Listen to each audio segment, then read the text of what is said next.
দুপুরবেলা গরম ভাতের সঙ্গে প্রথম পাতে খাওয়ার জন্য বেগুনের এই রেসিপিটি বানিয়ে দেখবেন। এই রেসিপি মুখের রুচি ফিরিয়ে আনে। খুবই সহজ এবং কম সময়ে বানানো এই রেসিপি একবার খেলে দ্বিতীয় কোনো তেতর রেসিপির নাম মুখেই আনবেন না। নমস্কার, আমি শ্রীপর্ণা। অমৃতকুম্ভ চ্যানেলে আপনাদের সবাইকে স্বাগত জানিয়ে আজকের রেসিপি শুরু করছি। রেসিপিটি তৈরি করার জন্য নিয়ে নিয়েছি 6টা গোটা বেগুন। এই ধরনের বেগুনে এই রেসিপিটা খুব ভালো হয়, কাজেই চেষ্টা করবেন এই ধরনের বেগুনগুলো নিতে। বেগুনগুলো ভালো করে আমি ধুয়ে নিয়েছি। এবারে বেগুনগুলো কেটে নেব। এক একটা বেগুনের বোটার দিকটা একটু বাদ দিয়ে দিচ্ছি, আর গোল করে বোটার কাছে যে পাতলা অংশটা থাকে সেই অংশগুলো বাদ দিয়ে এভাবে কেটে নিয়েছি। দেখুন, বোটার কাছটা গোল আছে আর মাথার দিক থেকে একটু রেখে বাকিটা বাদ দিয়ে দিয়েছি। আর লম্বালম্বিভাবে 4 ফালি করে নিয়েছি, কিন্তু পুরোটা কাটবো না, মাথার দিকের কাছটা জোড়া থাকবে। এইভাবে 4 ফালি করে নিয়ে ভেতর দিকটা দেখে নিতে হবে পোকা আছে কিনা। যদি পোকা থাকে বেগুনটা পুরোপুরি বাদ দিতে হবে।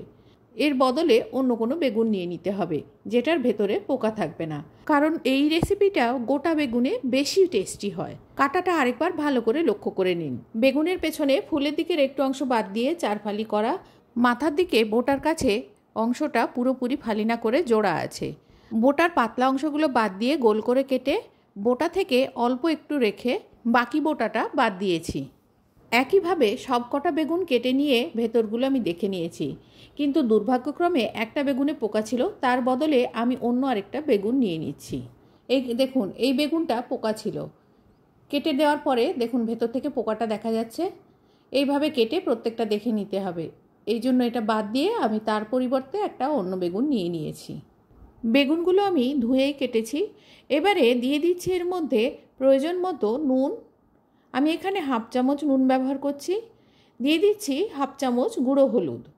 নুন আর হলুদটা খুব ভালো করে বেগুনের সাথে মাখিয়ে নিতে হবে। বেগুনের সাথে এমনভাবে মাখাবো যাতে এই কাটা অংশ দিয়ে নুন হলুদের মিশ্রণটা ভেতর পর্যন্ত চলে যেতে পারে। দেখুন, এইভাবে হাত দিয়ে ঘষে ঘষে দিলে ভেতর পর্যন্ত নুনটা চলে যেতে পারবে। সব কটা বেগুনে নুন হলুদ ভালো করে মাখিয়ে নিয়ে চলে যাচ্ছি রান্নায়। গ্যাসে একটা কড়াই বসিয়ে 2 চামচ মেথি দানা দিয়ে দিচ্ছি। মেথি দানাটা ড্রাই রোস্ট করে নেব। 2-1 মিনিট নাড়াচাড়া করলেই মেথি দানার কালারটা চেঞ্জ হয়ে যাবে, আর মেথি থেকে খুব সুন্দর একটা গন্ধ বের হবে। তখন বুঝতে হবে মেথি দানাটা ড্রাই রোস্ট হয়ে গেছে। মেথি দানাগুলো কড়াই থেকে নামিয়ে একটা বাটিতে রেখে ঠান্ডা করতে দিলাম, আর ওই কড়াইটা মিডিয়াম ফ্লেমেই বসিয়ে রেখে দিলাম গ্যাসের উপর। দিয়ে দিচ্ছি কয়েক চামচ সর্ষের তেল। এই রান্নাটা কিন্তু সর্ষের তেলে হবে। তেলটা খুব ভালো মতো গরম হলে নুন হলুদ মাখানো বেগুনগুলো এবারে এক এক করে এর মধ্যে ছেড়ে দিচ্ছি। সমস্ত কটা বেগুন দিয়ে ঢাকা দিয়ে রান্না হতে দেব। মিনিট 3 ঢাকা দিয়ে রান্না করার পর ঢাকা খুলে সব কটা বেগুন একটা একটা করে উল্টে দিচ্ছি। এক পাশটা ভাজা হয়ে গেছে, আরেক পাশটাও ভাজা হয়ে যাচ্ছে, আর একই সাথে বেগুনগুলো সেদ্ধও হয়ে যাচ্ছে।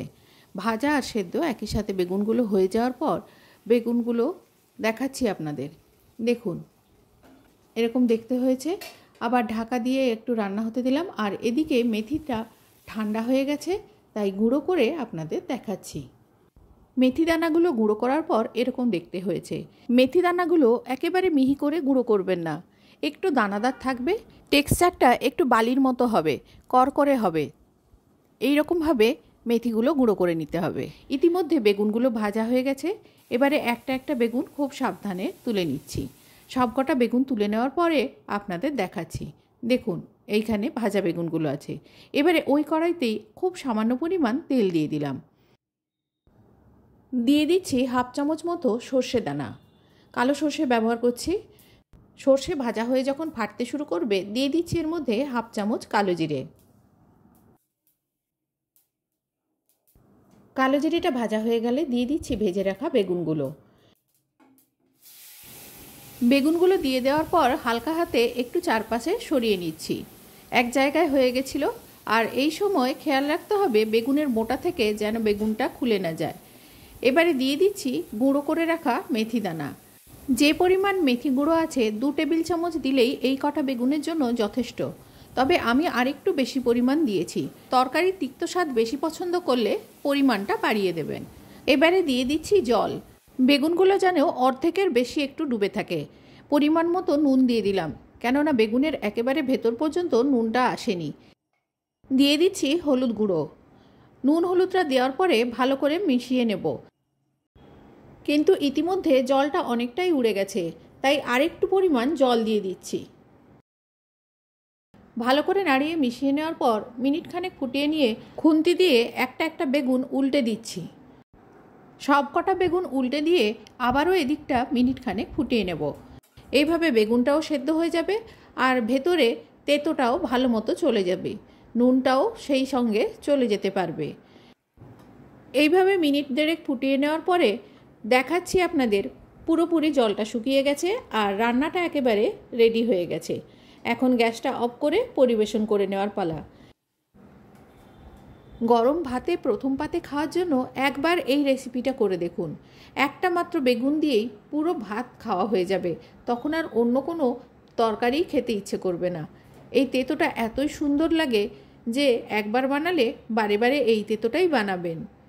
আর যারা তেঁতো খেতে একেবারেই পছন্দ করে না তারাও দেখবেন এই তেঁতোটা আঙুল চেটে খাচ্ছে।